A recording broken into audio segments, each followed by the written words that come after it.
Biografi Dr. Gerungan Samuel Jakon Ratulangi. Saya Sam Ratulangi, yang bernama lengkap Dr. Gerungan Samuel Jakon Ratulangi, lahir 5 November 1890 di Tondano, Sulawesi Utara. Saya menempuh pendidikan di Koningen Wilhelmina School Batavia, kemudian melanjutkan pendidikan di Vrije Universiteit van Amsterdam, Belanda, hingga memperoleh doktor di bidang matematika dan fisika. Selama di Belanda, saya aktif dalam Perhimpunan Indonesia, bahkan sempat dipilih menjadi ketua tahun 1914. Saya juga pernah menjadi ketua organisasi pelajar Asia di Swiss. Sekembalinya dari Eropa, saya melakukan banyak kegiatan dalam memperjuangkan kemerdekaan Indonesia. Kebijakan kerja paksa yang berlaku di Minahasa berhasil dihapuskan.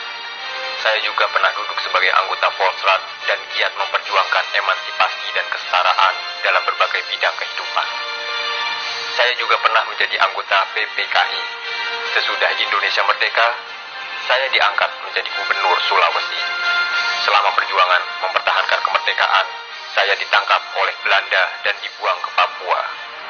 Sekembalinya ke Pulau Jawa, saya ditangkap lagi dan meninggal dalam tahanan Belanda tanggal 30 Juni 1949.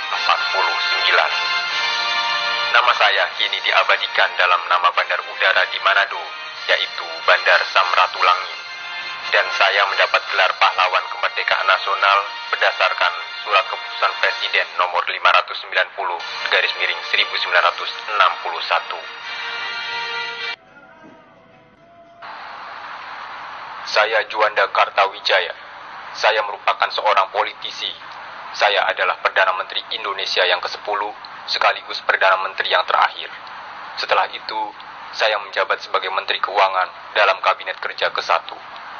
Sumbangsih terbesar yang pernah saya berikan untuk Indonesia ialah adanya Deklarasi Juanda tahun 1957. Deklarasi ini menyatakan bahwa Laut Indonesia adalah termasuk laut sekitar di antara dan di dalam Kepulauan Indonesia menjadi satu kesatuan wilayah NKRI atau lebih dikenal dengan Negara Kepulauan.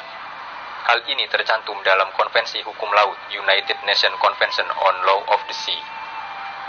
Karena jasa itu dalam memperjuangkan pembangunan lapangan terbang sehingga dapat terlaksana, nama saya diabadikan sebagai nama lapangan terbang di Surabaya, yaitu Bandara Juanda.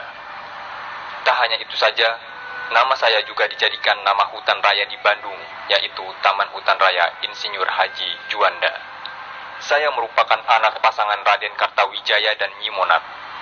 Saya menghabiskan masa-masa sekolah dasar di Hugere Barger School. Kemudian saya pindah ke sekolah untuk anak-anak Eropa, Europe High School. Setelah itu, saya melanjutkan ke Teknis Hogeschool Bandung, yang sekarang dikenal dengan nama ITB. Saat itu, saya mengambil jurusan teknik sipil. Saat menjadi mahasiswa, saya juga aktif dalam organisasi non-politik seperti Paguyuban Pasundan dan Muhammadiyah. Saya pun sempat merasakan menjadi pimpinan sekolah Muhammadiyah. Kemudian, saya bekerja sebagai pegawai di Departemen Pekerjaan Umum Provinsi Jawa Barat. Saya merupakan seorang abdi negara serta abdi masyarakat. Setelah lulus dari TH Bandung, saya lebih memilih menjadi guru di SMA Muhammadiyah yang gajinya hanya seadanya. Padahal di waktu yang sama, saya ditawari untuk menjadi asisten dosen di TH Bandung yang gajinya tentu lebih besar. Setelah 4 tahun mengabdi di SMA Muhammadiyah, saya mengabdi ke Dinas Pemerintahan. Kali ini, saya bekerja di Jawatan Irigasi Jawa Barat.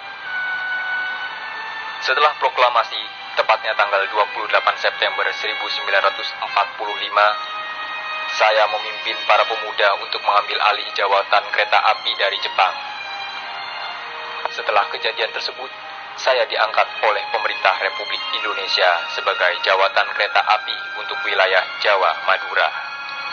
Saya juga sempat beberapa kali menjabat sebagai menteri, seperti Menteri Perhubungan dan Menteri Pengairan, Kemakmuran Keuangan, dan Pertahanan. Saya juga sempat menjadi anggota dalam perundingan KMB. Saya bertindak sebagai Ketua Panitia Ekonomi dan Keuangan Delegasi Indonesia. Dalam perundingan ini, Belanda mengakui kedaulatan Indonesia.